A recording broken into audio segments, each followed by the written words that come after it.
shooting in Churchill, Manitoba.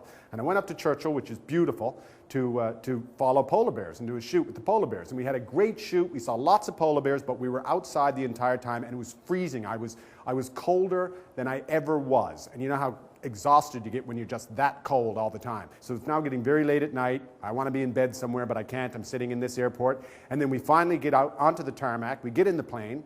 We get in our seats. Myself and my cameraman, Don Spence, are jammed in next to one another, and there's like a blast furnace at our ankles, so our ankles are melting, but the door to the plane is stuck open, so the plane can't take off. So it's like 25 below from the knees up, and our ankles are melting. We're on that tarmac for 2 hours. Then we finally take off. We fly to Winnipeg. When we arrive in Winnipeg, it's like 3:30 in the morning. So I get to the hotel, middle of the night. They check me in.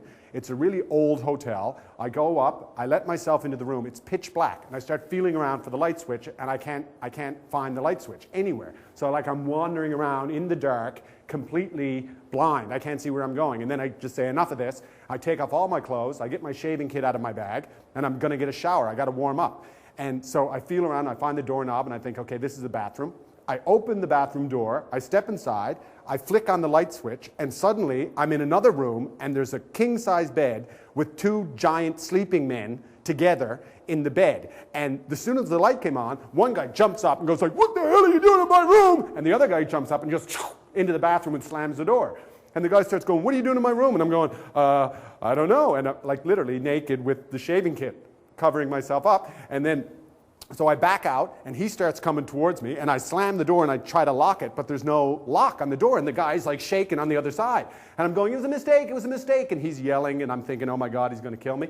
Then I go to a phone, and I pick up the phone, I say, "Hello, the room you put me in, like there's people in this room." And they said, "Oh no, that's impossible, sir. There's no one in that room." I'm like, no, I'm telling you, there's people in the room. I just saw them in bed."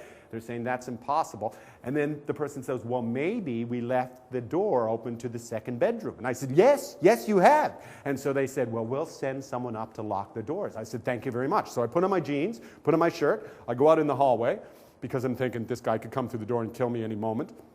And I'm standing there, then the door opens, and this big monster of a dude comes out, and he's looking right at me, and again with, "What the hell were you doing?" And then at that moment, the night desk guy shows up with the keys, and he says, "What's going on?"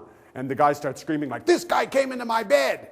I was in bed alone, and this guy came right through the door. I mean, there I was, in bed, all alone, and this guy's coming through, and there I was." And I'm like, "Alone? He was alone, weren't you?" "Yeah, alone." And so then they locked the door. And that man, Conrad Black.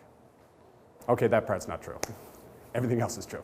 And that's my suitable for TV road story.